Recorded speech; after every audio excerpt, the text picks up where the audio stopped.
All right, we are live again. This is our second episode of Comic Call. My name is Michael Oden. I'm the founder of Nine Realms Publishing LLC and writer of indie comics like Elysian Fields and The Embrace. As stated, this is our show Comic Call, where we bring on writing talent of the comic industry to discuss various topics in the form of these digital panels that have become pretty regular over the past year. And so, without further ado, I'm going to first bring in my co-host for this show, the one, the only Will Pedormo from Incredible Comics. Perdomo, my friend. Oh God, I'm sorry. It's okay, man. I'm going to butcher it like 1.5 million times. Every time. Good evening, my friend. How are you? We're doing fantastic. We have a really great show, I think, here today with some outstanding panelists. Some heavy hitters. Yeah, man. Really, really excited to talk about today's topic, which is setting and atmosphere. And with that, I think let's start off by bringing out none other than Joe Catapano. Welcome, Joe. Hey, here. What's up, guys? Nothing much. Introduce yourself for those that might not know you that are potentially in the chat. Sure. Yeah. For those who don't know me, I'm a comic book artist and writer. I do just about everything for my book Star Circuit, which just debuted a few months ago, and we're by all accounts, under my interpretation of it, a success. So, thanks for having me. Thanks for coming. All right. And so the next person we're going to bring out is none other than Phil Diaz from Zaid Comics. What's up? What's up, everybody? Phil. Thanks for having me. Absolutely, man. Phil, please introduce yourself to the panel. Let people know who you are, where they can find you, what have you. Sure. Yeah, I'm a writer and I guess co-owner of Zaid Comics with my brother and I. And we've crowdfunded 3 comics now. We did Magic Cop 1 back in 2019, did the Lost Pages, and then Magic Cop 2, which is currently in demand. And I've just been writing all my life and doing comics now and living the dream doing that. Outstanding. All right, and we're joined finally by Phoenix Animation here, kind of newcomer to the stream. Let's welcome Phoenix Animation to the show. Phoenix Animation, welcome. Hey, what's up, guys? How's it going? What's up? Yep, this is Phoenix Animation, new to the comic scene. Just getting started about 6 months ago. Yeah, about 6 months ago now.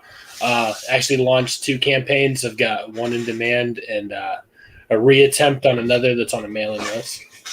Good to be here. Fantastic. And later on in the show, we are hopefully going to be joined by the great Matt Crotts, writer and I think also artist of Kyrie or Kyrie. Not sure exactly how that's pronounced. Hopefully that's an enigma we can get answered today on the show. But anyways, fantastic looking book as well from him. And every single one of these writers that I brought on has beautiful looking books that have very unique atmospheres, very unique settings. That's why, I reached out to every single one of these writers to talk about this topic here, because every single one of them I think really brings something unique to the table. So as per our usual thing, what we do here is what we're about to enter into is opening statements, where we go around every panelist, starting with my co-host Will, gets 2 minutes to talk about their approach on setting an atmosphere. And once those, if you fill up the 2 minutes, awesome. That's all you got to do. If you don't, that's also good. You just can't go over the 2 minute time. And then we'll head into open forum. Everyone will be able to just go back and forth and discuss. So that being said, we got our handy dandy timer out. Will, you ready? Yes, sir. All right, hit it. So, in terms of how I approach setting and atmosphere, I'm trained as an historian, so I tend to look at the meta of everything and ask myself, what is the philosophy? What are we trying to say with this world? And once we have that figured out, then that'll trickle down into the setting as well as the ambience and atmosphere. And then the characters tend to come last from that. It's sort of like the primordial soup from which everything emerges for me. I can't just get characters to come into my story from nothing. They have to come, from that trickle down effect. So they sum up meta first, philosophy. Once I understand that, everything else emerges in a kind of spillage like rain. All right. And does that wrap you up, Will? That wraps me up. Go on. Cheers. All right. We'll just do this easy. We'll move on to Joe. Cool. You ready? So yeah, always ready. Opening statements make me nervous though. So the way I approach setting an atmosphere, for sure, art plays a big picture, a big starting point for me.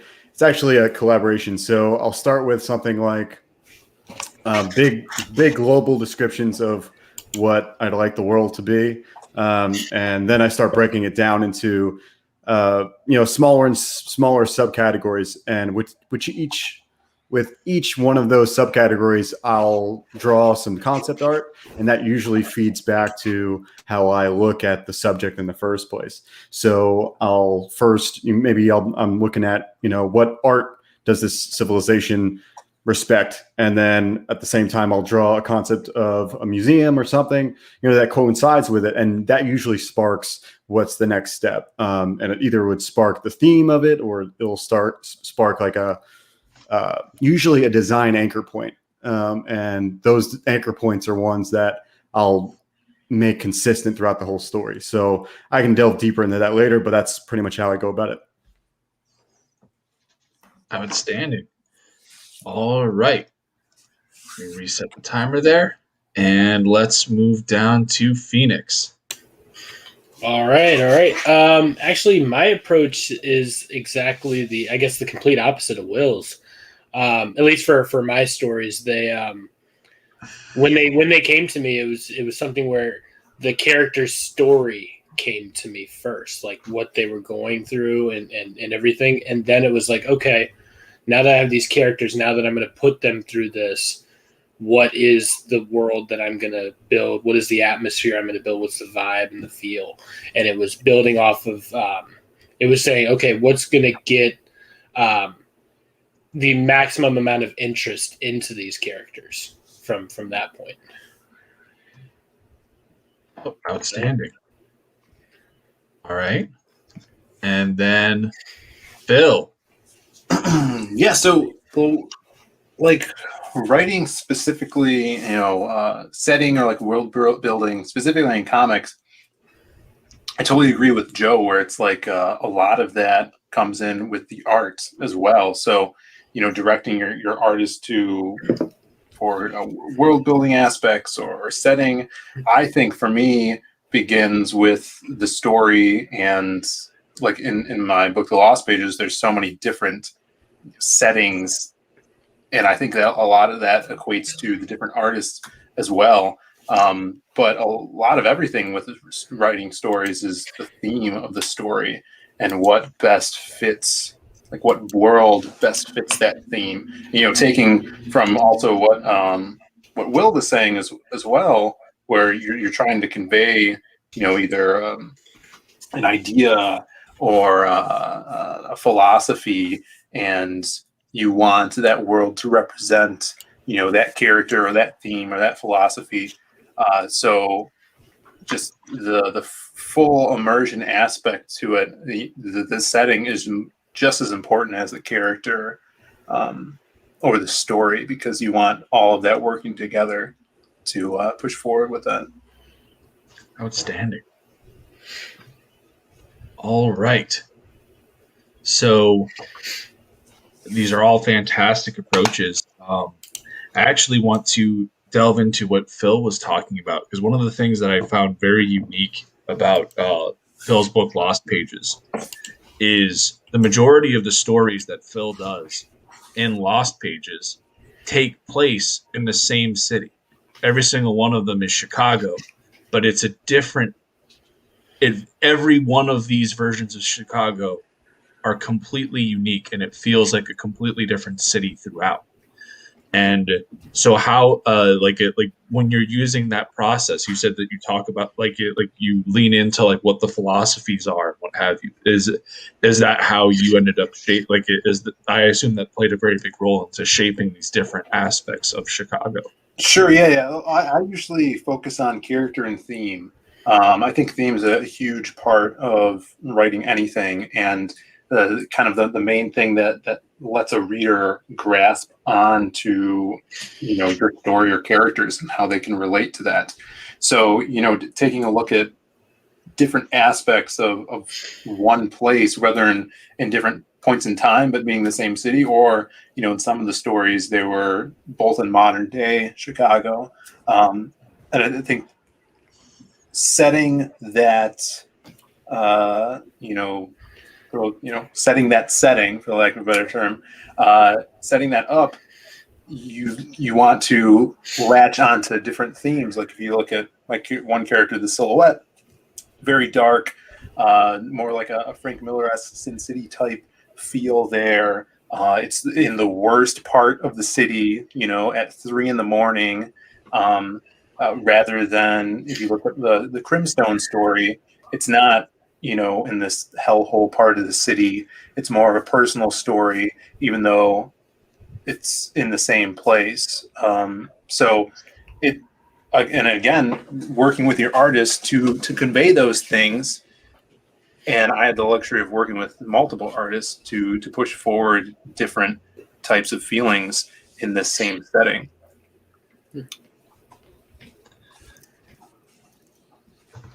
So okay, and that's I think that also brings into a really good point. So you get it. I think that also plays into a huge thing where, as a writer, you're working with predominantly artists, and this is where Joe, your experience as being both the writer and the artist of your book, conveying that setting must be very difficult, because at the end of the day, you have this picture of what you see in your head and how you want things to look from your setting and your atmosphere and what have you, to what you're getting down on paper. Do you ever find conflict there?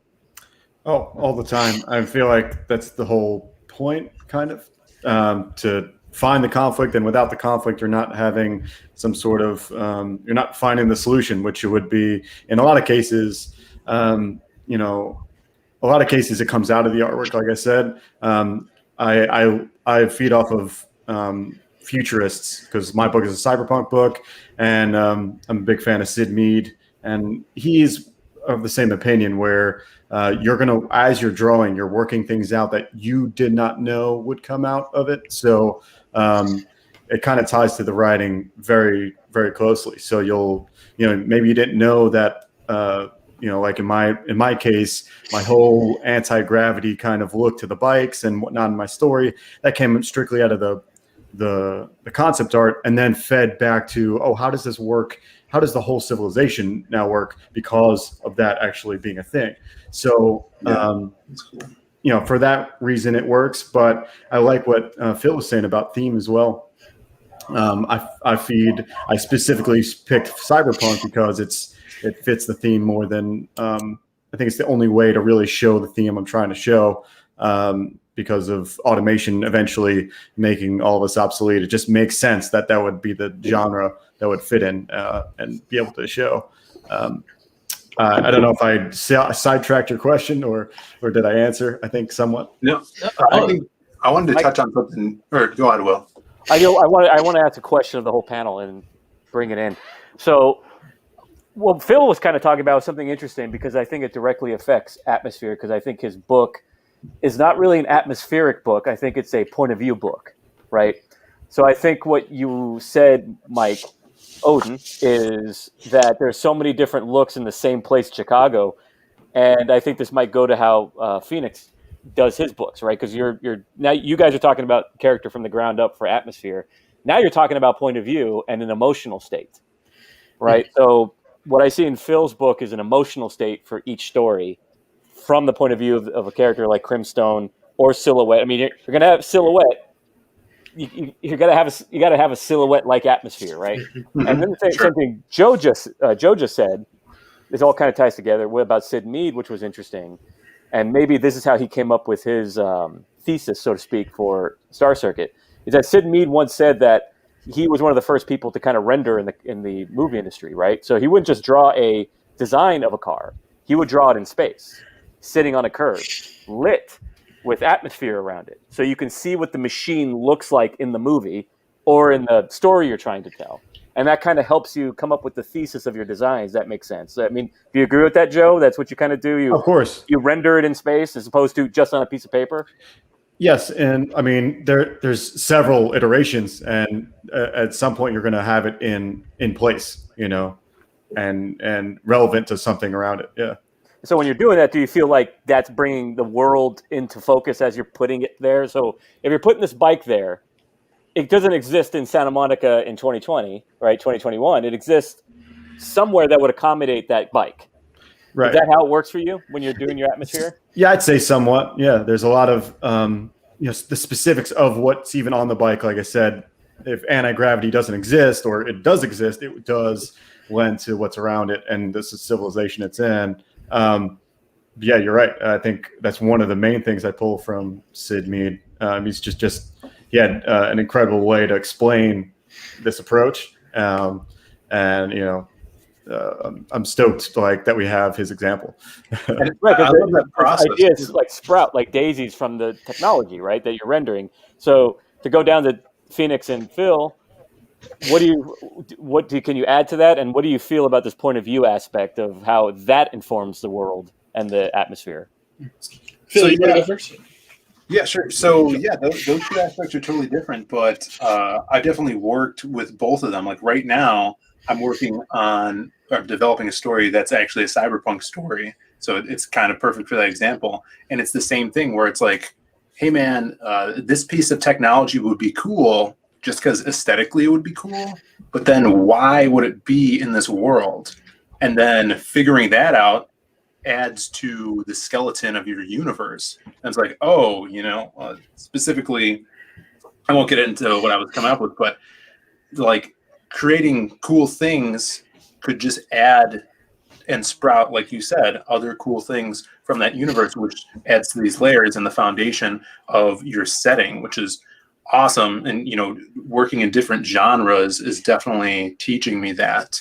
Like I did a story for John Malin for his Graveyard Shift universe, and that's totally different. It's horror based, and it's actually, well, I can't get into it, but it's a totally different aspect. So it's not so much of that technological things like coming up with aesthetically why things would work in this universe and sprouting, and then rather going into these kind of like you were saying, Will, which it's totally what it is the point of views changing the setting around because they're kind of told through the eyes of these characters, and that has different aspects to that setting as well. So I love that there's so many different ways of world building, and over the past years dipping into different ones.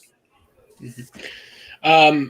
For me, I got lucky. Like as far as like reclaiming Zendara, originally before it starts out in kind of like a New York City kind of feel, and aliens descend and take everybody to another planet, and coming up with like the terrains and stuff like that. It's like, okay, people are going to be spread out throughout this planet, and they're filled with monsters. What am I going to see that's kind of similar, in different landscapes and stuff? And so luckily, I've been able to travel a lot and view different kind of landscapes and different kind of creatures and things like that, and being able to kind of incorporate what creatures fit into this kind of terrain and why have they adapted to that, and then carrying that over into an alien planet. How would something that's supposed to be a giant monster that kills people, what would that look like, and how would that have adapted to that, be adapted through evolution to survive in that atmosphere? With the book that I'm also writing called The Engineer, that one's going to have to do with it's kind of futuristic. It's nanotechnology, nanobots, stuff like that. I had experience in going to school for mechanical engineering. So and I did a thesis on nanotechnology and nanobots and what that will actually do for mankind in the future. And so it was putting my knowledge of the potential that can bring into a comic book character was kind of fun. But it was something, luckily, that it's based on personal knowledge and being able to kind of create a point of view from my own point of view. How would I use this technology? How would I adapt to having this thing? And so that's kind of how I put it in. If I'm in this situation, what am I going to see? What am I going to feel? How am I going to look? And then that's what I put into the character. Then that's what I put into the atmosphere. It's a little backwards. That's another aspect of setting too, is like, things that you're pulling from your personal life and being in these settings and stuff like that. Like when I was writing the Lost Pages and putting like the L train and the Brown line in there from Chicago, because, just knowing about that stuff. Or when now I'm doing the cyberpunk thing, just researching a bunch of cyberpunk and diving into that for vibes and learning more and more about that stuff. All is things that you're going to have to do if you want to flesh out a world that you're going to be creating. Mm-hmm. There's obviously a great deal of research that goes into providing a setting, and that's one of those things where there's always that expression, you write what you know, and I feel having that knowledge about your setting, putting forth that research and everything is something that's so integral. So, obviously, as Phoenix said, he studied nanotechnology and what have you. What are your guys' processes when it comes down to going through and researching what you need to research in order to immerse yourself and make your atmosphere come to life through your descriptions and your communications with your artists, or even, for you, Joe, as far as bringing those things to the page? What do you guys do in order to really bring that atmosphere to life and make it hit home? Well, I can start. For me, it's a melding of a lot of description. I feel like the more you fill out, I think I pulled this from Alan Moore. Alan Moore had like a giant list in his book about, if you're world building, you're looking to find all the reasons why, not just that the setting has a certain feature, but why does it have that feature? And now why has it evolved down a certain path for that feature?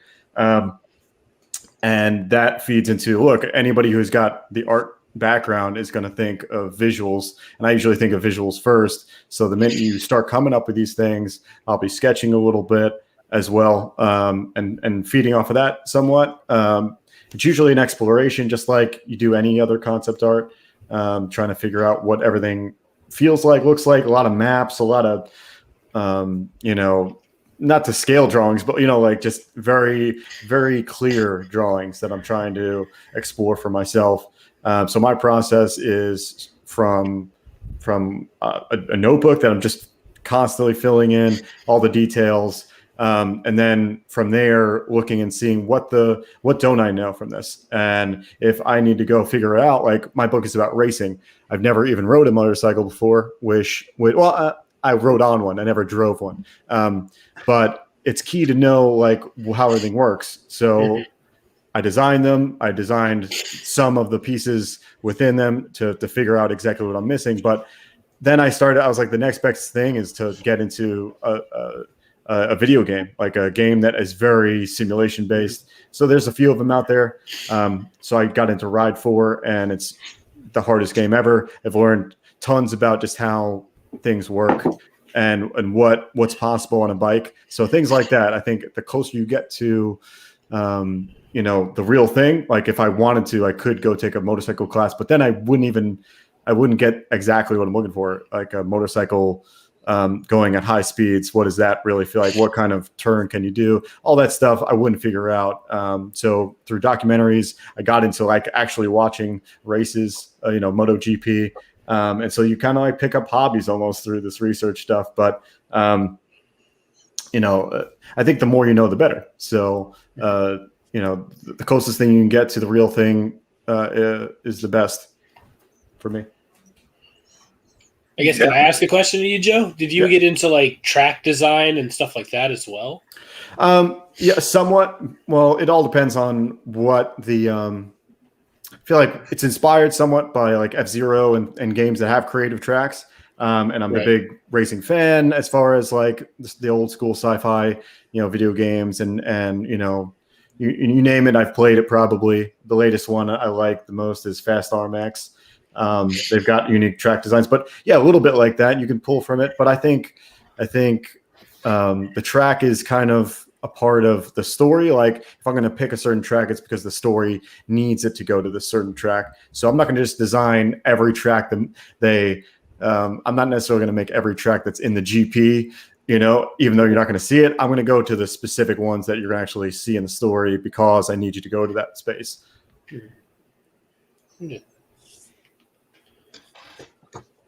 I want to hear from Will because Will's a historian. Well, this is an interesting philosophical question because I've been doing precisely this, and I can't talk about the project. You'll know about it in July.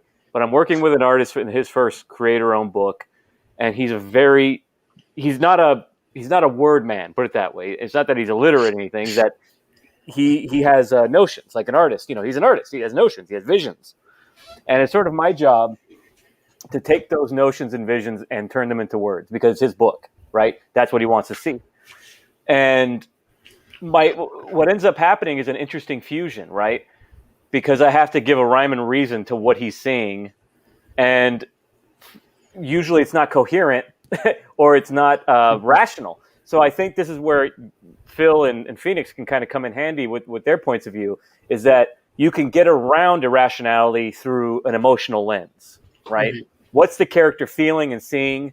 And that is not always so easily gone from A to B to C, right? In terms of a plot, right? So a character could be high, they could be scared, they could be jacked up on adrenaline. So, for example, I wanted to address something Joe just said, where he was saying he's never ridden on a motorcycle at 120 miles an hour, right? Or maybe doesn't desire to. I guess a way around that, without actually having done it and illustrating it realistically, is to go with the Phoenix and Phil approach, which is doing a hyper surreal emotional scene, right? What does it look like that's being projected emotionally out of the character? Do you guys think that's a way around getting around the realistic need for an atmosphere, is to go into the character's head? Yeah, I mean, story-wise, I think that like you need that emotional approach to it, because that's how the reader is going to connect to a character. I think in many situations that is that's kind of our job, as a writer, and kind of that literary aspect of comics. So of course, setting the scene and of letting the artist run wild with action and stuff like that. But if it's just action and no emotion, then it's gonna be a bunch of splash pages that are cool, but no one's gonna really remember, and it's not gonna have weight to the story. Mm-hmm. I think a lot of people love the 90s comics action stuff, but not a lot of people could pin a heavy story down that they loved that came out of that in certain areas of the comic industry. So I think those are kind of big jobs that writers have to remember, that they need to connect with their audience through emotion and character, as well as have those badass scenes. But yeah, I getting into the headspace of that racer, we could imagine how we would feel if we were going 120 and what the hell, and it would be from character to character. It's going to be different. If the character is a veteran racer, it's going to be different than someone that's been doing it their first time. So yeah, it makes sense. Just to add real quick, I don't want to cut Phoenix. But yeah, that's part of the video game aspect of why I went that route, because it's not only the feelings of like maybe the adrenaline, but it's more also like a lot of my stories about overcoming difficult scenarios, and just is it my whole theme of the whole story is it worth it to try hard at anything? We're all going to die. It's all going to be left in the dust. Is it worth it that you try hard at anything? So something like a motorcycle game is like the Dark Souls of video games. It's the hardest thing ever. Go try to play one. I dare you. You're going to get that difficulty level, and that's what I liked out of the video game. Like I'm a little bit adrenaline because you're going fast, kind of simulated. It'd be better if I was in VR, but at the same time, I also get to see how hard it is to pull stuff like this off. Right. For me, in the way that I set up the atmosphere, you kind of want to do it somewhat to like a realistic. Like, at least with me, it was kind of like somewhat of a realistic, like, okay, this does make sense in the physical universe. This should be a thing. But the way that I went about it is, like, have you ever gone to, like, Dave and Buster's and you put on those VR glasses to do, like, the simulated rides and stuff? Nobody really looks at it and goes, well, the sky shouldn't look like that, or those rocks shouldn't look like that. You get immersed in the ride, in the experience, and you just go, oh, shit, I'm going along with this. And I think that's, for me, that's what the way that I created my stories is you're going along with the main characters. You're along this ride. You're in this story. You're immersed yourself. And I think that,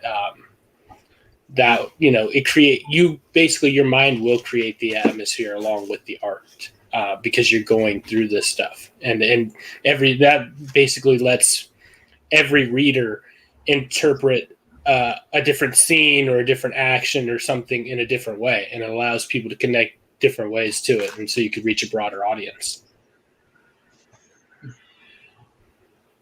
I like that approach. And I think that brings a really good point. And this is one of the things it's a very unique topic to talk about for comics as writers, because so much of setting is conveyed through art. It's not something at the end of the day, as comic book writers, it's something that we're kind of limited as far as what we can talk about, because it's one of those things where we're coordinating with our artists to make make the setting that we envision in our heads come to life. But it's also one of those things where you do have to communicate that to your artists. And so, bringing this back to Phil, you've worked with multiple artists on books like Lost Pages and everything like that. And so when you are bringing these perspective, this perspective-driven setting to life with your artist, how do those conversations generally go? Do you end up seeking out talent based off of I've seen him draw these kinds of things before. I think I think he'd work really well for this perspective. Or what's your process in dealing and getting the right pick, the right artist to deliver the right atmosphere or setting? For sure, yeah. I mean, that all starts with the idea I have for the setting in my head, right? So it's like, all right, depending on which story I'm going to go with. I'm looking, for Crimstone. I need someone that is, good at drawing muscles, but also could kind of bend anatomy because one of the characters is an imaginary being, So you look at the strengths of the artist, of course, and match them to what you want out of your own book. And, you need to know when you're building a world, you kind of have to set the rules up. Like, you want the reader to know what the rules of this world are going to be, so they could know what to expect and to believe in this world. And you can't switch it on them all the time, because then that breaks down the fibers of the story. I think, like in a story like Magic Cop, it's wacky, it's out there, and it's magic. The whole thing is magic, and the rules of that world and that setting is going to be something totally different than you're going to see in Star Circuit. So I think working with an artist on a story, they should know as much as you know about the setting and the rules, so they're not caught off guard, because you don't want the reader to get caught off guard. Because once they get taken out of the story, it's hard for them to even want to jump back in. You want, like Phoenix was saying, that full immersion. You want that verisimilitude so they don't break their belief in the story. I want to add something, and more of like a general statement. This doesn't apply to Joe because he's both an artist and a writer, so he knows it's a very fluid thing with him. For sure. Atmosphere, emotions, writing, it's happening at the same time. With writers, though, we're kind of limited based on who the artist is, right? So we all like to think that our vision will always be able to be translated to the page. But to use Phil as an example, if you got just for the sake of argument, if you got Rob Liefeld to do Crimstone, it wouldn't work, right? It would be it would be weird. Not just weird because that story's weird, but it would not gel. He can't pull off that story, right? Yeah. So you would have to get this young lady, I can't remember her name, who did the Crimstone story. What was her name? Maria. To get this R. Crumb psychedelic style to pull off that story. And what I'm trying to say with this example is that you ultimately have to psychoanalyze your artist to know, can they do this? You know, that the words you're going to put on the page, do they have any scruples about putting that on the page? Two, do they understand the emotional lens, so to speak? And can they reach it with the art? And because sometimes you could have a great artist who just can't go there. You know what I mean? No matter how beautiful their art is. I'll say I ran into that problem with Reclaiming Zendara, which is the first story idea I started with. It was the first story idea I had. Hired an artist. He'd had experience working at Cartoon Network. So I was like, okay, this is going to be the dude. And like, I'm giving him everything, and it just wasn't coming out right. And it wasn't coming out in the way that I needed it to. He wasn't understanding, what I was saying is like the transitioning and stuff like that in panels. And it just didn't end up being right. And then had to stop working with that artist, obviously, and found another person, and it just clicked. I could say this is what it is and describe everything, and he just went with it, and it came back looking awesome. And then with like Galden, for instance, I actually wasn't even going to start that project until after Reclaiming Zendara was done. But then I ran into this artist, super great with black and white, grayscaling, super detailed, super amazing. I hit him up, and he was like, well, I'm going to be free in like 2 weeks. But, he's like, let me know what's up, because a lot of people, come to him for work. So I was like, I'm just going to have to jump on this project. And like literally, I say, I want this demon. I want him to kind of look like this, but I've seen his work. I've seen the monsters that he creates, like the demons he creates and stuff. And I know I'll give him I could give him something super bland, and he'll come out with something phenomenal. So it's, so I had to make a mixture of both. I approached that artist because of just how detailed and how good he was, and knowing that he could put everything, even stuff that I didn't even think about, he could put into character design and transitions, and it'd be phenomenal. And he has. It's been great. And that was actually something I was going to be asking you about, because, unlike the majority of us here, like, Reclaiming Zendara is obviously full color, but Galden is a black and white book. Yeah. And that presents its own difficulties when conveying setting, when conveying atmosphere, because you're one of the big things that aids in creating specifically atmosphere in your comic is color. And so when you are doing a black and white story, like you have the use of different tones and everything, but everything is pretty stark contrast. Yes, you can have varying shades of gray and everything, but at the end of the day, you're limited to a very basic color spectrum of black and white. And so when you are handling that as a writer and you're trying to communicate stuff with your artist, what like when you're trying to convey certain things in your atmosphere, in your setting, how do you go about that, knowing that you're looking at doing a black and white thing? And obviously, I also want to open that up to Phil as well, because the silhouette, if I recall correctly, is also an entirely black and white storytelling as well. For me, it was I can't stress how amazingly talented my artist is, and it's literally just that knowing that he's so detail oriented and so great with the varying degrees in the grayscale and stuff like that was really what worked best for me. It's easy for me to just say, this is how it's going to look. And he can transfer that onto paper. Right now, Galden's sitting at 45 pages. And out of that 45 pages, I think there were 2 that I asked him to change a little thing here or there in 45 pages. You're still muted, Michael. I know. Okay. Sorry, I thought you like nodding, and I was like, oh wait, I can't hear what you're saying. But no, I've been muting so that way I can drink shamelessly, and you guys don't have to like. But yeah, I think for me, if I wasn't working with such a talented artist, it would be a disaster to try to get that much detail and go through that kind of story and that perspective. It really would be. So it's important who you work with.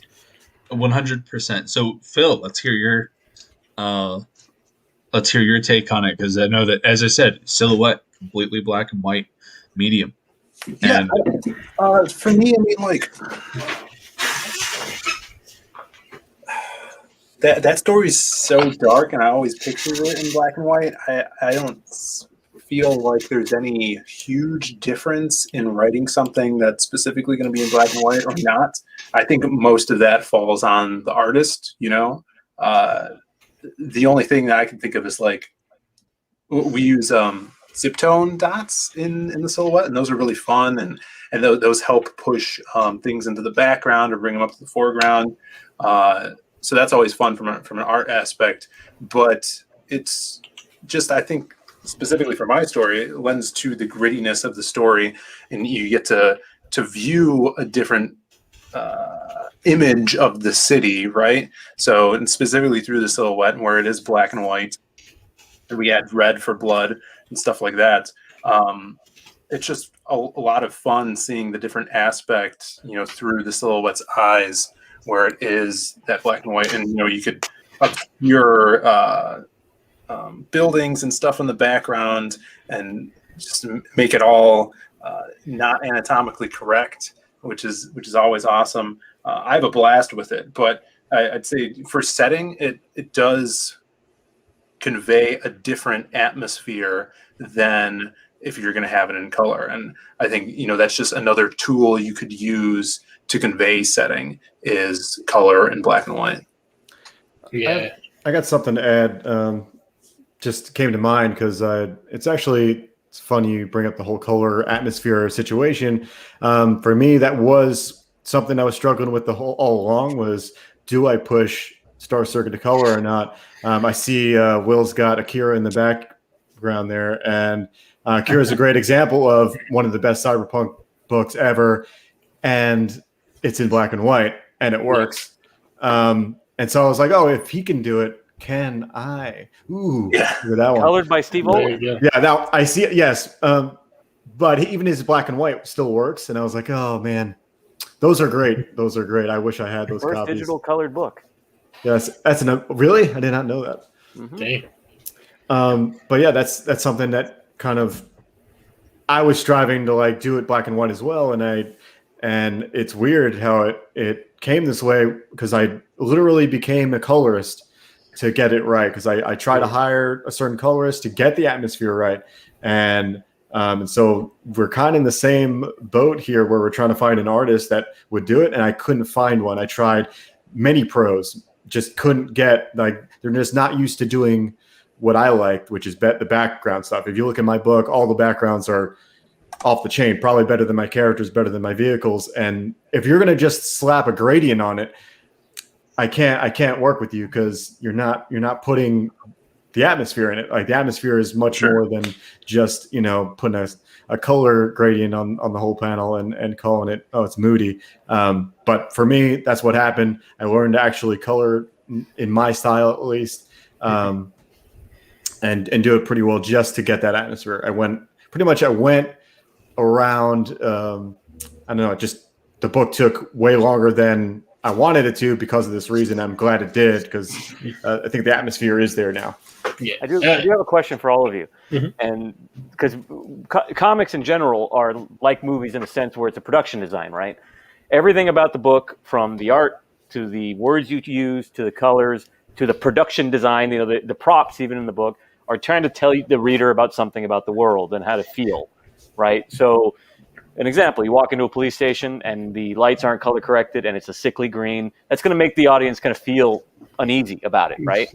So for Joe, this question's for Joe, and I'm going to give two to Phoenix and Phil. For Joe, as an artist, how do you consciously pick your colors for the Star Circuit, and then going around to Phoenix and Phil, do you guys literally art direct a specific color palette to tell the audience something from an emotional point of view? Starting with Joe. Well, I think it's just like an exploration, just like any other part of art is. A lot of it I don't know up front. I maybe have an idea, or some of the scenes I actually have an idea of what I want, as far as color, and I'll be like, oh, this is definitely going to be a gray and it's going to be a strong accent orange. I just know it, but a lot of times it's not at all, and it's an exploration. I'll throw a purple wash on it. It just doesn't look right. It needs to be a little more blue. It's almost like a painterly kind of approach where even Sid Mead puts it this way, where you don't know the outcome at the end. And if you don't know the outcome at the end, it's more spontaneous and usually comes out a little bit more organic for everyone. The reader's going to notice that. But yeah, that's how I really go about it. If I don't know it, I explore until I find something that works. So it's more instinctual for you as an artist. Yeah. As very few scenes. I'd say the majority is an exploration. The good example is the first page is one of the only ones that I really knew in my book. It's like this clear blue clouds, purple, or like a pink sky, and it's just this contrast that I knew was there. It would look alien, and at the same time, it would have a quality that would produce like a fantastical scene. But yeah, besides a few scenes like that, I have to explore to find it. Yeah, for me, sorry, whoever wants to go first. Yeah, I'll definitely art direct when I think like I'm trying to convey something specific. Like for an example, in the next Lost Pages book, I'm working on some pages right now.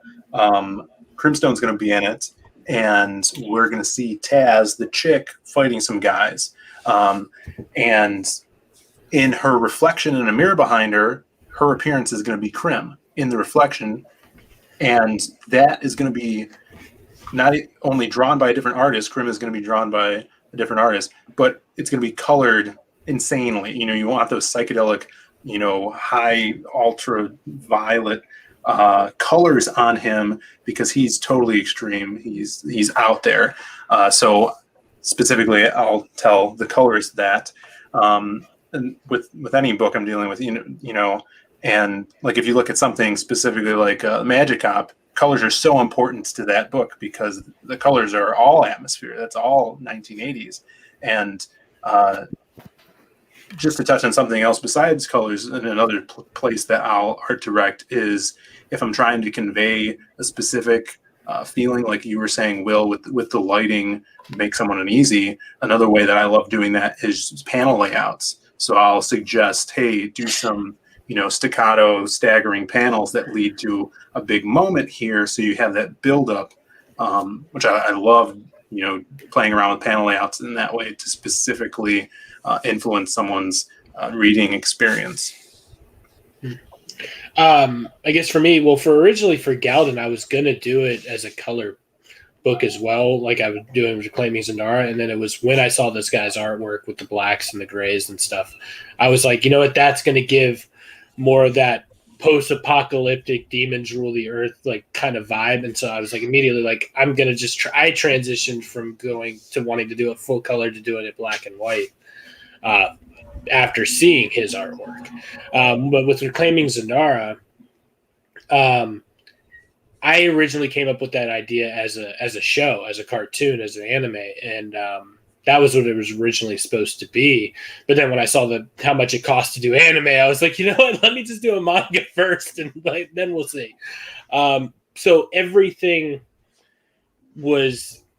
came to me as if it was a show, as if I'm watching everything happen. So the colors were popped into my mind, the lighting, everything, and what that would convey. So then I have to, with my artist, tell them like, hey, I want this to be this specific color. I want this light source to come from this angle. This is what I want people seeing. This is what I want people feeling. And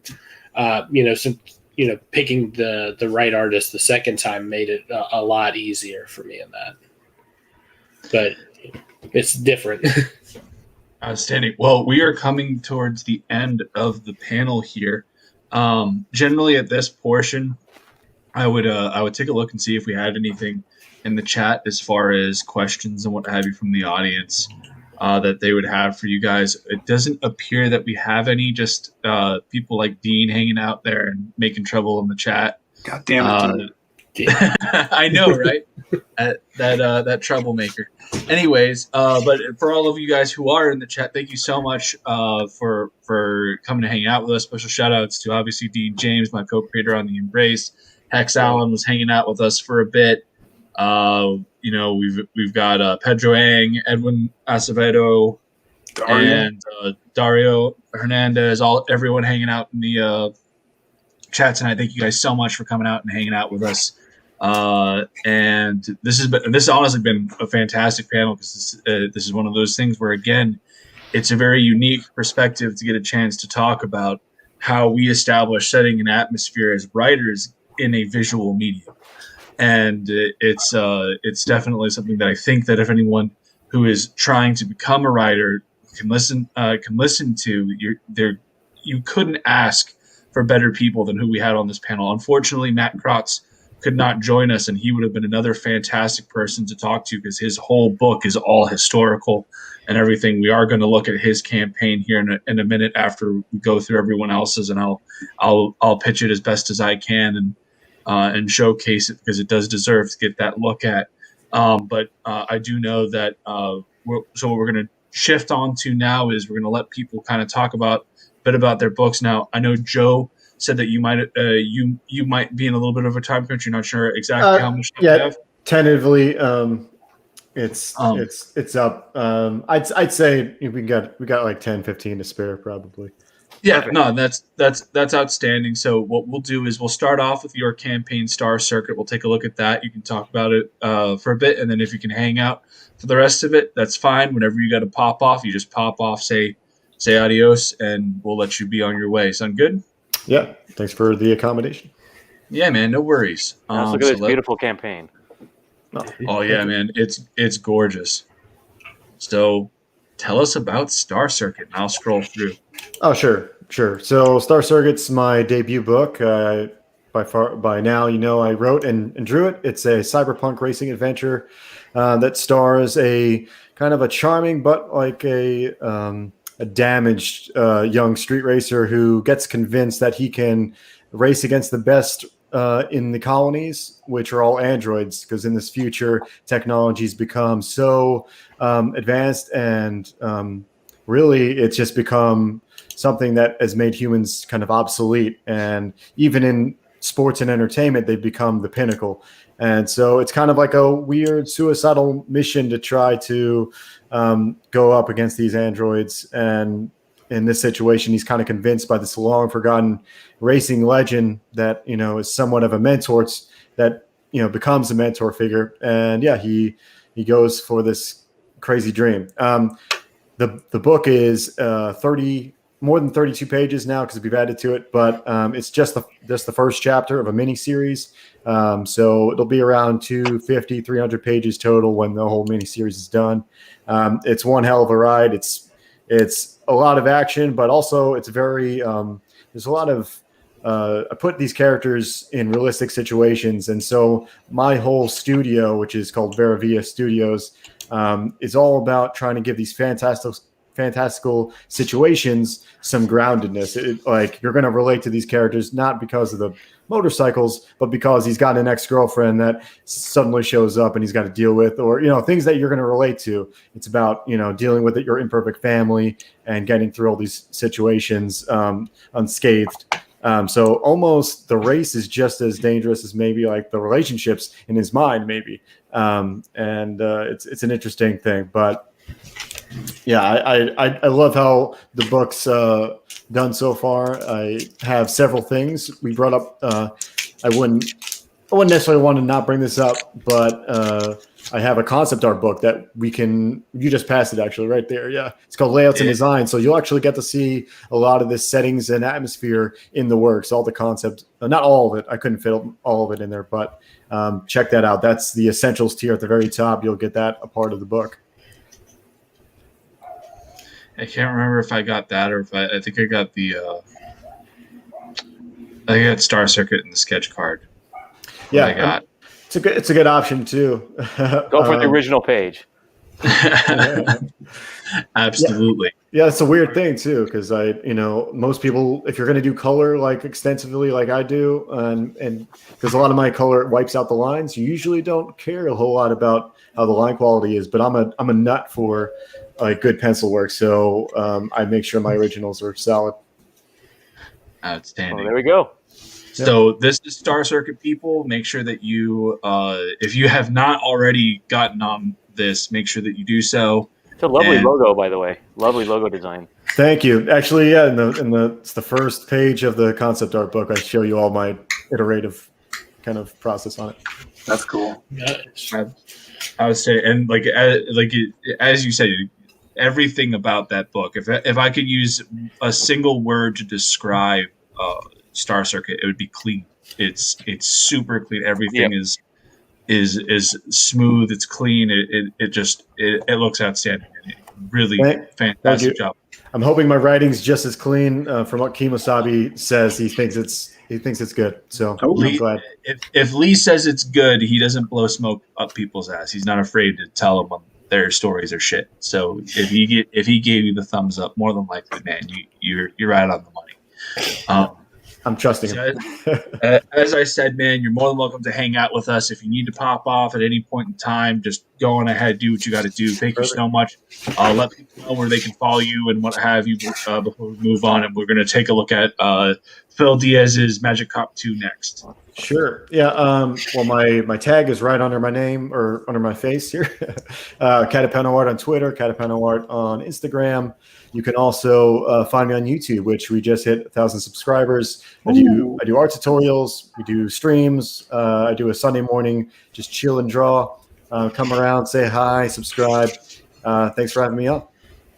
Hey, man, it was a pleasure to have you. Great to meet you, sir. Yeah, same with you, Will. I appreciate it. I like seeing your book collection, too. Oh, thank you. It's awesome. All right, so let's move on. Are you popping off, Joe, or are you staying? No, I can stay for a few minutes. Okay. You got to support. Come on.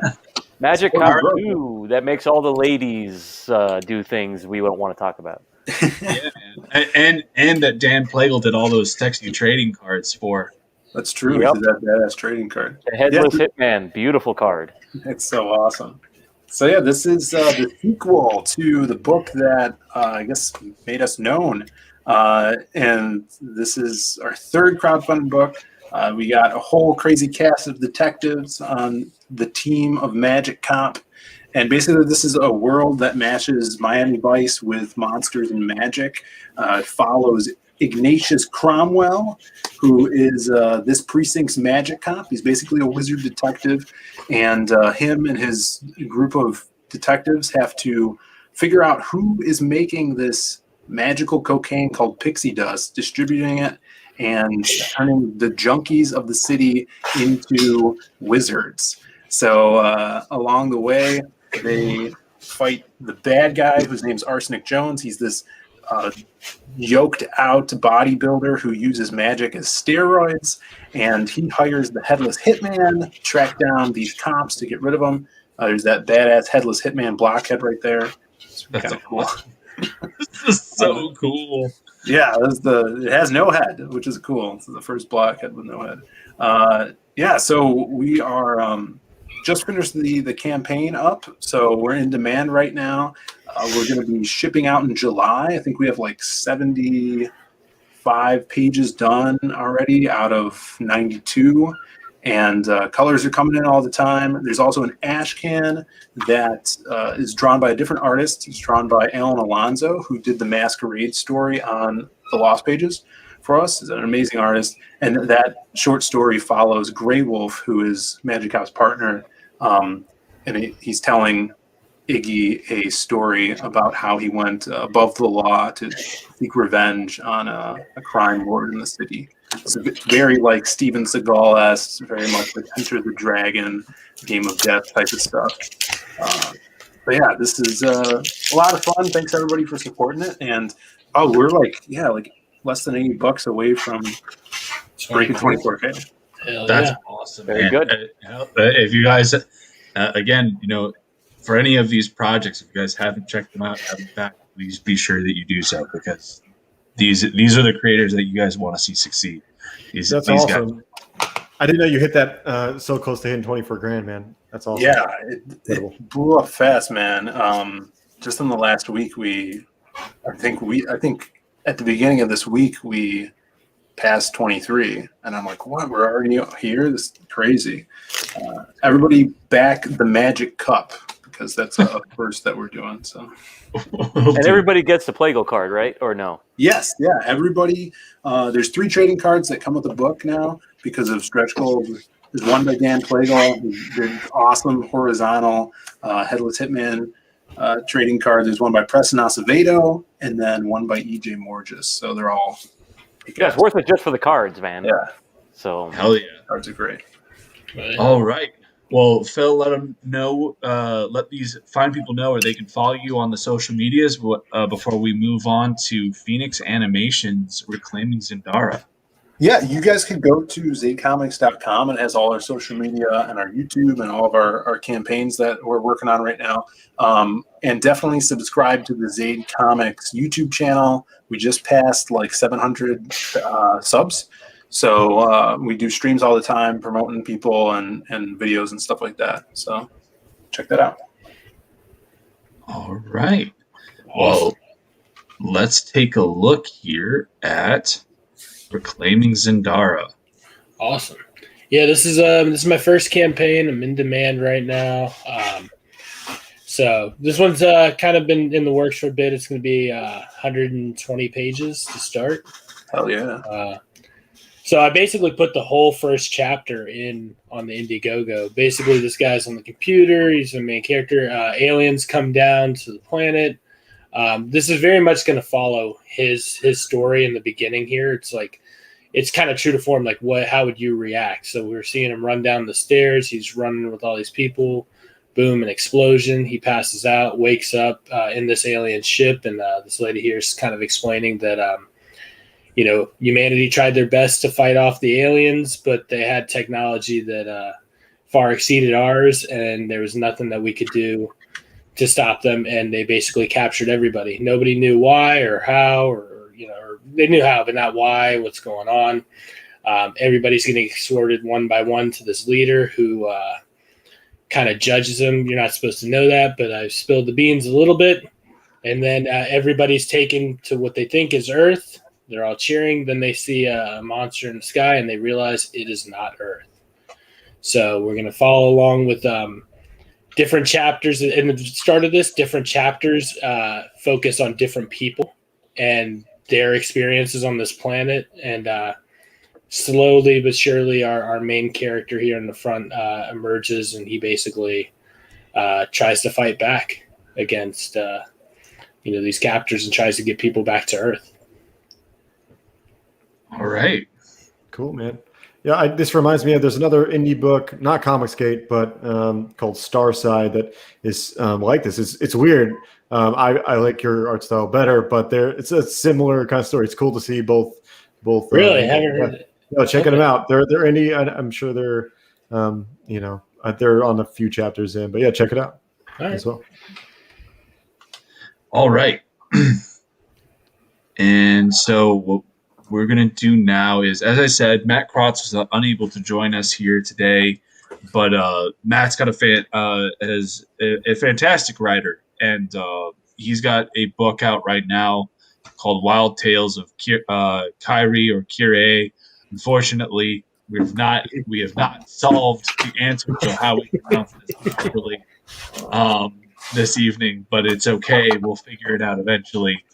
So let's take a look at this campaign, and I'll see if I can't, get people interested in it by me talking and chilling it for a sec. So, Wild Tales of Kyrie #1 is an anthology of high adventures across time. So, for those of you guys who are unaware, Kyrie is a comic series that Matt both writes and draws, and he does everything on it. He writes pencils, inks, colors on the main book of Kyrie, and it takes place in Roman era Alexandria, Egypt. And it's got this whole mystery of the occult, and it's very tied into the legacy of Alexander the Great. Fantastic, fantastic book. And so, to kind of play off of those historical themes, he's done this anthology book that is 44 pages and spans over time, and deals with all these different things. He plays with a lot of different art styles, uh, and it's absolutely gorgeous. And like it really is just a great looking book, and it also allows you. Like there's a tier on here called the Rubicon tier where you're effectively signing up to be uh, an exclusive member of his community, where you get like a little decoder that gets you that if you solve puzzles and everything, you get discounts on like future campaigns and unlock secret perks and what have you. That's cool. Yeah, like it, like really just really unique stuff. And here's that Rubicon tier that I was talking about. So this thing this thing right here is an old Greek is modeled is a 3D printed like old Greek decoder. And so like when you go on to like the next campaigns, I think if I recall as how this works, you can use that decoder. Oh, here it is. So there's like there's a little comic that kind of explains how it works, and you get a little, I guess, a little scroll in there that has everything that you need to do. That's awesome. Oh, It's Oden's creative getting as hell. excited. I can Yeah, see that's it. Show me Thank your you. hands, Oden. There you go. They're here, guys. I'm not doing anything mischievous. I promise. But yeah, as I said, just really interesting stuff. He currently has in this anthology is one, two, three.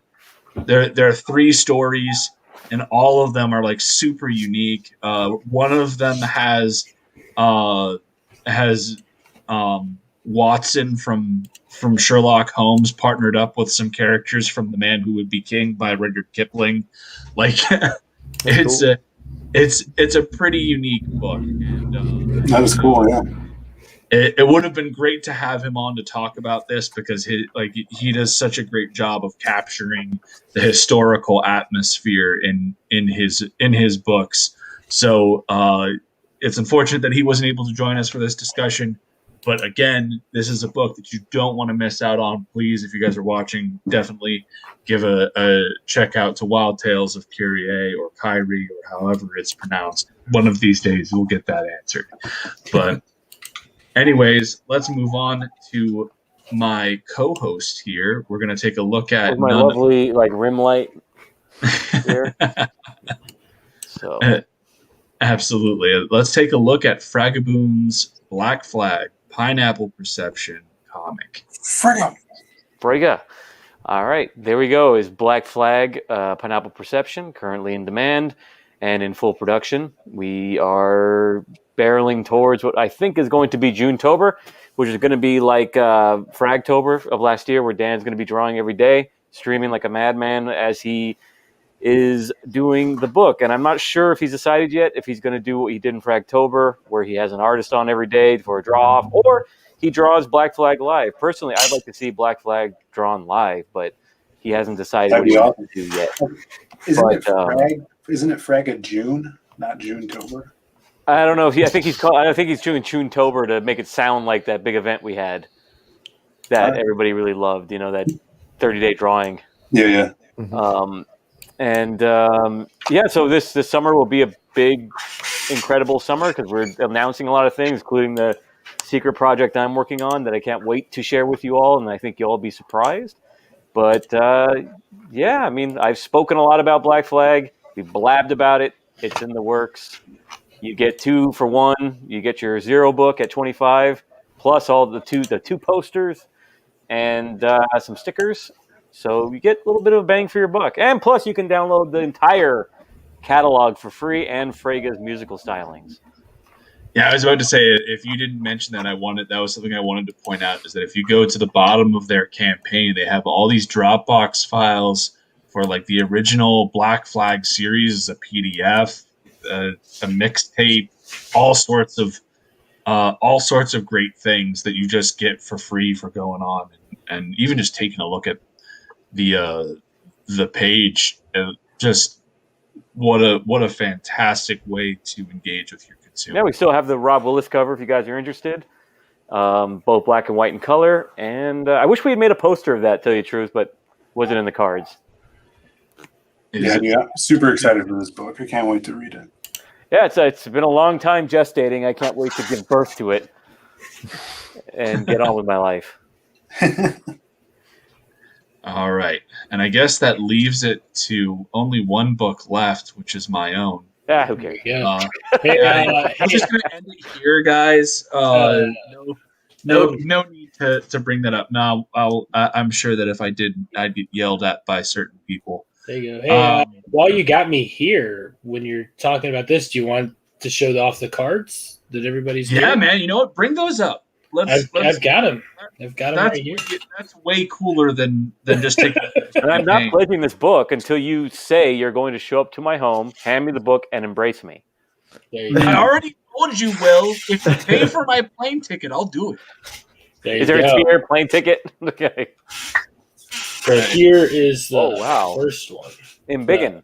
Yeah. Higher. I'm trying to figure. No, that's not what I wanted to do. In the corner. That was the opposite of On the left corner of his box. Yes. Here. There's the man. He's got that. He's XP. learning. He'll get good. Oh. No, not you. Oh man. How do I do this thing? The No. left how you remove my window. Yeah. You go down to a small box, and then instead of clicking remove, go up into the left. There we go. There we go. So here is one of the metal trading cards that you will get for backing the Embrace. This is one of them. That is a lovely card. Yeah, and then here's the other one by Booty Juice. Oh, I'm buying it just for the name. Yeah. AAT, folks. AAT. So what I will. Oh my goodness! Matt just joined. Oh my gosh. Okay, so we're gonna add Matt. Oh, he can take my spot. I have to jump. All right. I'm gonna have to leave you a second. We'll bring Matt in briefly, even though we're towards the end. Embrace the cards. Frog G's got it. Hello, Matt. Welcome. Hey, how y'all doing? That was a good trading card. That looked really nice. Thanks, buddy. man. Yeah. Well, man. the art's really good. I just do the metal printing. So. Booty Juice is amazing. Yeah. I think Metal gave printing. That's awesome. Matt's a great showing. He was basically caressing himself through the entire, pitch of Matt's book. So I don't know if you can do better than that, Matt. That's true. It's up. I just want to say good to see you, or good to meet you for a second, Matt. I got to head out, but Joe, it's been a pleasure. Thank you. Oh, yeah. Take it easy, See you Joe. later, Joe. Yeah, I'm gonna take off too, guys. I gotta zip out. Phil, But as thank you always. so much. It was a lot of All right, fun. Phil. Hail Catch the you guys. chat. See you guys. See you, Phil. See you, Phil. All right, Matt. So unfortunately, you came in at the very, very, very end of the stream. We're literally just Yeah, I about figured. to. I'm sorry. Oh, it's But terrible. I did want to say, man. Okay, actually, there's one thing you can clear up for us. There's one thing you can clear up for us. Absolutely that anything. has I been think I killing know me. what it is. I think I know. I'm casting my vote for Kyrie. Okay, so I have heard it pronounced Kyrie. I have heard it pronounced Kyrie. What the fuck is it? Honestly, like I'm saying it the way most people are saying it nowadays. It's Greek, and you go with Kyrie typically, but everyone says Kyrie, You know, you got Kyrie Yeah. Irving playing basketball. Like everyone knows Kyrie, and I'm 100% fine. I've always said like, so long as you know how to spell it and you can find it on Indiegogo, you can pronounce it however it, There we freak go. you want. But I was Okay. wrong. But it is supposed to be Kyrie, Yeah. technically. yeah, Okay. you know, but I get, you know, it's like 2 syllables, Kyrie, it's fat, you know, in and out, you're done. Like that makes total sense. So it's completely valid. You know, it's all Greek to me. So if you want to say Kyrie, Dude, Greek is a nightmare language. I want to blow my brains out just thinking about it. it is such a treat to have. We're gonna have you on here in another stream. It was I'll make it up to you. I'm really sorry. dude, but- it's no problem. These things happen, but like this was the one like it literally, and I said it when we were in the green rooms. Like when I first came up with this topic, there were 3 people that came to mind: Phil, Joe, and you. And I was like it was one of those things. Like this is one of those streams where like I wanted to really have you be on there. And then we were great. We were really lucky to have Phoenix on as well. There was I got lost and just ended up here. I still don't know where I'm at, but I'm here. it was certainly an interesting story to how we got Phoenix on here for tonight. Well, it's cool, you know, like there's a lot of world building type authors, and well, I don't, maybe not so much. There's a few.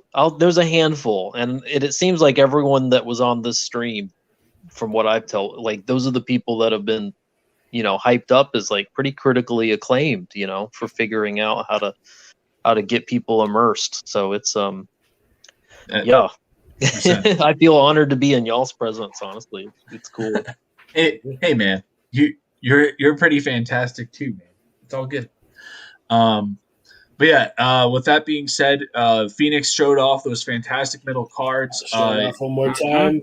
Booty Juice's card. Gorgeous. The way this works is if you are a backer of the first 60 days, you are guaranteed one of these cards. But we are not like these will be a limited print number. Metal. And so when we run out of them, we run out of them. So if you don't get them in your package, it's one of those things like this was a big incentive to try and make sure people got in the first 60 days. Is it a metal finish or an actual metal cut card? Like these are on metal, yeah. I do art on metal, yeah. I've got a bunch, and I do double-sided bottle openers, bookmarks, trading cards, comic book size. You're printing these yourself. That's fantastic. Yeah, wow. All the way up to 12 by 18 inch metal prints. I got one right here. This is one that I did a while back. He's doing an entire metal comic book for Dean. I am. The Embrace is going to be fully metal. There's going to be a copy all in metal. But like I did this one after the last Joker movie. It's a Joker card with the Heath Ledger version and Joaquin Phoenix version. Huh. So like it's a reverse trading card. But this is 12 by 18 inches. So yeah, I do a lot of stuff. So I'm doing stuff for Michael Oden and for a bunch of other comic creators too. We may have to talk one of these days. I'm down, man. Hit me up. I am keeping your contact information because that is really cool. No, it's definitely been a blast working with Phoenix. He does phenomenal work, and with speaking of the Metal Embrace issue, Dean has been bugging me all day. I'll make sure that I send you the high res of the O'Reilly cover because that's the one. I need the high res of the O'Reilly cover and then the back, because what I'm gonna try to do, I'm gonna try to make a perfect bound metal metal covers front and back. That's insane. And then all the pages will be metal. It's going to work. It's gonna happen. Like, oh man, how is he gonna pull this off? Oh, I'm gonna pull it off. I'm pulling off this. I'm pulling off the. I have everything that I need. I just haven't had the time.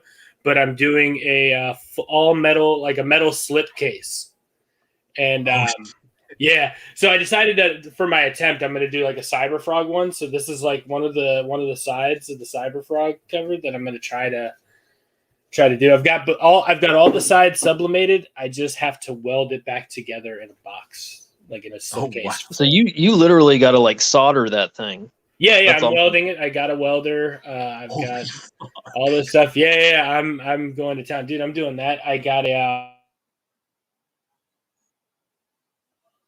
Did we freeze? So Oh, I'm okay. saving up right now. Go shit, I froze. Yep, I'm gonna freeze. I'm saving up to freeze.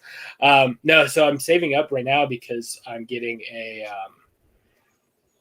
like a laser cut thing for the metal, so I can literally, instead of it having to be like a straight rectangular poster or whatever, I can cut it to whatever. So like I could do, like for instance, for the embrace here, we could do one in the shape of the thing on his chest, and then inside of it, like and make it like a big, large, thing in the shape of that form, and then just sublimate images onto it from the embrace, like a CNC router kind of thing. something like that. I think. That's so Wow. freaking cool. That's sick. Okay. So yeah, I'm trying to do some crazy ass shit here with this metal stuff, dude. What a time to be in comics, man! It's, Right? it's insane. It's pretty Wow. incredible. Yeah. You're not gonna get metal stuff, you guys. Man, you're not gonna get metal stuff anywhere. You're gonna get it from CG creators like Michael Oden here. I think CG. What's great about CG is the extras like that the creators put in. Right, you just get the book with the big guys. You're not good enough. You're not good enough for anything else other than just Spider-Man and Superman. Whatever. Right. You got the book. Who cares? But the thought that goes into the additional things, like Matt's, crazy ass decoder. That thing is cool as shit. Campaign. Dude, that's literally why I got the con tier. Look how beautiful that decoder ring is. It looks like that's like I don't know, it's something you find in the dirt and you dust off and take to a museum. Yep. Thanks, Will. Yeah. It's crazy, man. Like I mean, you try to we're all storytellers here, and the campaign is a story, right? And the perks are a story, and the package you're sending to people is a story, and people want to open this thing up, and it's like Christmas. And they want to feel like they're part of some sort of narrative experience that you're building just for them, So I think 3D printing, metal, like if I could figure out how to do metal, I don't know. You got a guy. Yeah, right there. But 3D is like a way to go. Because we were all doing like, bookmarks in 2018 and all this stuff. But you got to do like a circus. We got to keep upgrading on metal. Yeah, like I've got for instance, if you guys have seen Cobalt by Jake Adams, like he's got a tier where it's just a comic book size print of That's a beautiful comic. Wow. And like this is the cover of his comic, and he's got a tier where if you back it, you get this metal version that's comic book size. So it's sick. I definitely want to do stuff when the Embrace 2 comes out, like some cool stuff or some cool tiers. Don't worry, Phoenix. Don't worry. We'll be in touch. Yeah, like I'm gonna do something with Black Flag with some kind of metal. I mean, come on. There you go. Yeah, I'm here. And freaking Oden, turns out I met him through Dean, who's in Australia, and turns out he lives like 15 minutes away from me. It's fucking crazy. It's really funny because like he started to realize like, wait, does this take place in Nova? And I was just like, yeah, no, it's Alexandria. Yeah, because like you were on the comic ship, and you said something about Falls Church, Virginia, about getting some kind of drink during like the lightning round of questions or something. And then I was like, Falls Church, Virginia, his campaign says Aldi. No, it can't fucking be the same place. And I'm like, Dean, does he live near me? And he's like, yeah, he lives near Washington, D.C. I'm like, son of a... Crazy. No. But so speaking of the Embrace, let me bring this up. Yes. Because I've got to show my book here now. 100%. Matt, I already showed your book for me. You're more than welcome to go watch the replay. And if I fucked up, please. I'm so sorry. This is such. Man, you've been busting my balls, and I deserve every minute of it. Matt, you did a good job. I'm not busting you at all. I'm telling you, you can bust mine if I screwed up. Yeah, no, your book. Absolutely, he did a good job with promoting it, like the decoder thing. We all saw it, and it looked great. He killed. Look at this! Wow, you're almost at 13K. That's fantastic. Yes. Yeah, man. That's a record for what is it? 9 Realms. Yep. Yeah, man. This is the first time we've crossed the 5-figure barrier. It's a huge deal for us. This is it's been quite the experience. And so here we have the Embrace, which is 9 Realms' first superhero book. It is a dark story in the vein of stories like The Crow and Haunt. It's a story about fatherhood, loss, and justice. We've got some fantastic art artists working on this book. We've got Dean James from Australia, who's an up-and-comer, and Paul Billick, who has worked with Rob Willis on Shinobi Sasquatch, doing our colors, and they work very well together. And just got a fantastic book. We made a really big update today, so the funds were officially dispersed here this past week. So all of our art team has been paid in full. So everyone is working overtime to get this book completed and maintain our publication schedule. We are hoping to have the entire line art of the book done by mid-June and have all of the pages colored by the end of the month, and then have everything lettered and going through the first rounds of proofs by early July. Have the print file. There's Dan ready. Plagle again. Dan Plagle. Yeah, you won our fan art contest. It was awesome. So if you backed in the first 30 days, you get this as a pinup with your book for free. Hell yeah. No boobs in it. Sorry. There are boobs in it. Actually, he found a way. There are boobs right here. Oh God, of course. There are boobs right here. There are knockers here. Yeah, okay, so they're all over the place. Yep. There you go. He found a way. He'll always find a way. Life finds a way. And then we have, this cover is going to be really sick because this is just a digital stand-in for now. The colorist that is working on this did this as a digital mock-up. It is going to be a mixed media piece where he has been watercoloring and using watercolors and acrylic to color the line art by Von Randall. So this is actually going to be like a painted cover. That's cool. But yeah, so as I said, we're on track for our schedule. We have everything set up, ready to go. We're hoping to maintain that August 2021 fulfillment time frame, and if we can get it out earlier, we will. Yep. And my medal is coming in, and I was going to tell you this before, and I haven't had the chance. My medal will be in about a week and a half. Fantastic. And all the metal that I needed to order. Speaking of extras, we're getting the collector boxes. I just approved the proof for today, so those should be getting here within the next week. Awesome.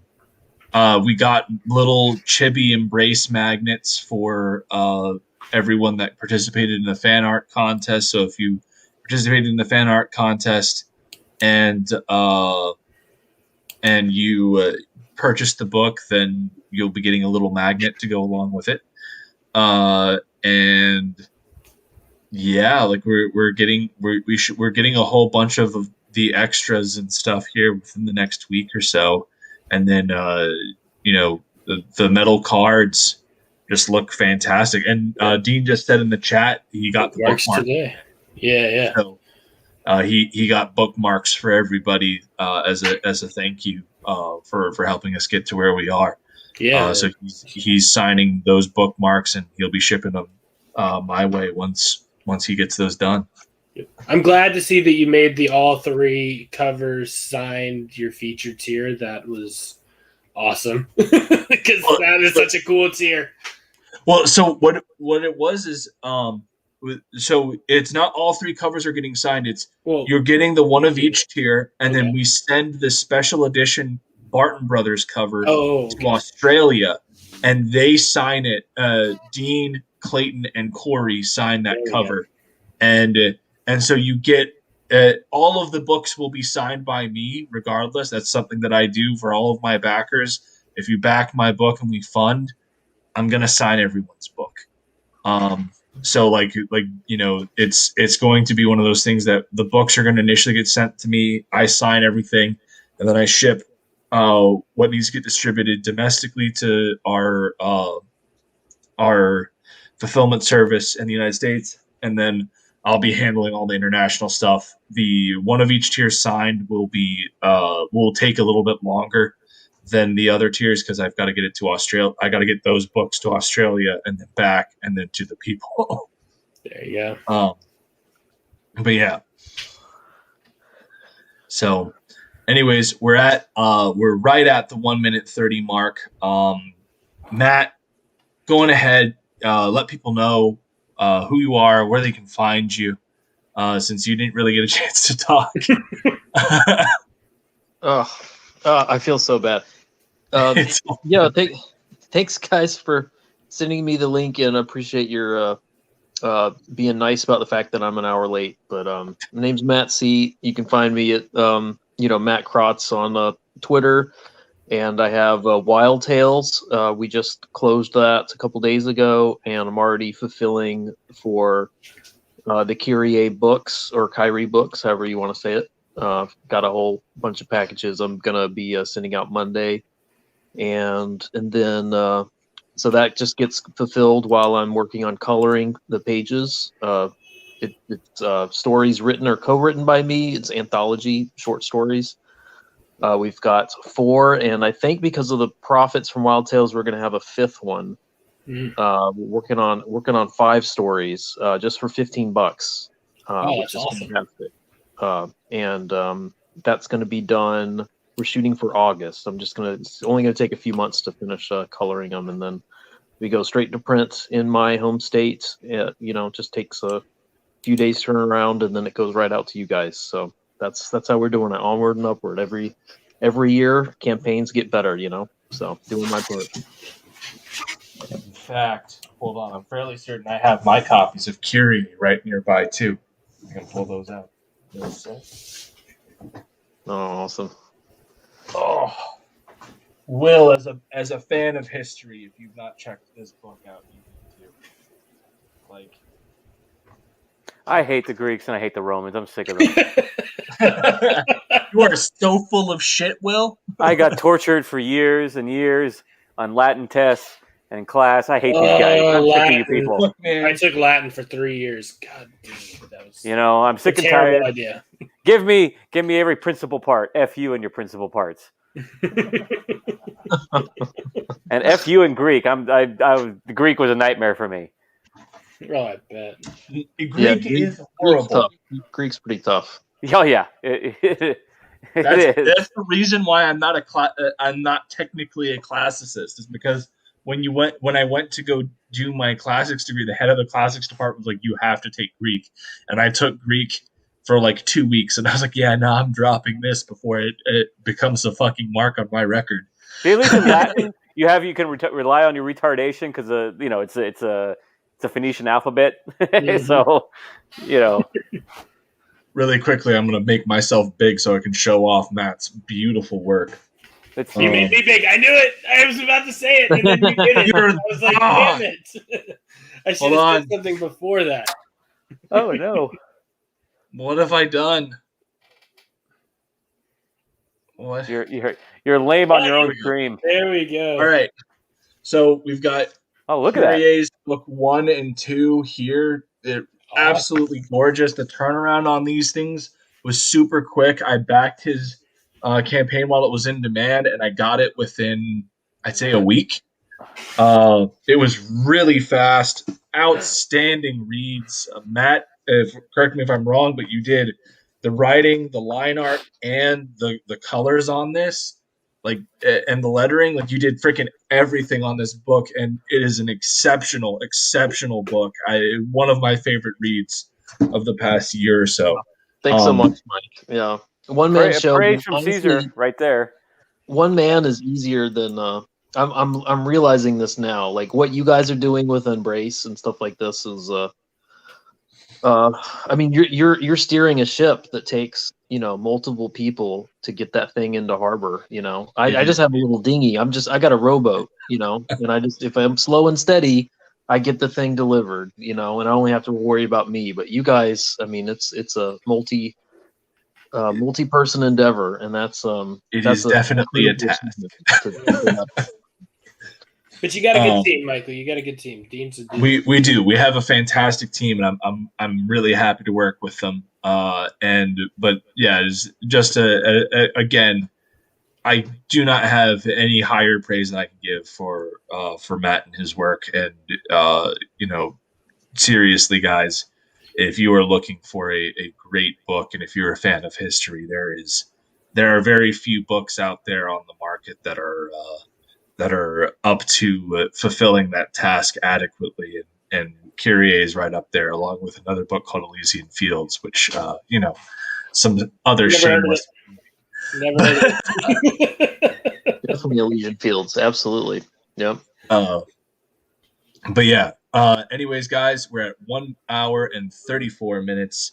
It has been a fantastic time chatting with everyone here. Matt, thank you so much for coming on. It doesn't matter that you're an hour late. We're so happy to have you. Phil and Please. Joe. Yeah, bring me on again sometime. I'll show up on time. Nice to meet you, Matt. We'll Nice to definitely. meet you, Will and Phoenix. Yeah, absolutely. And then Phil and Joe, they had to roll out early, but we're very happy that they could make it out here as well and chat with us for when they did. Will, always a pleasure to have you as my co-host. Phoenix, thanks for coming in under the very, very awkward circumstances. Very odd, awkward, crazy circumstance, but I'm glad to be here. I'm glad that I could do this. Anyways, thank you all for coming out in the chat, and we will see you next week at 10 p.m. And we'll have the announcement of our panelists and topic here by Wednesday or Thursday. There we go. Cheers. Have a good night, guys. Good night, everyone. Later, guys. Yeah.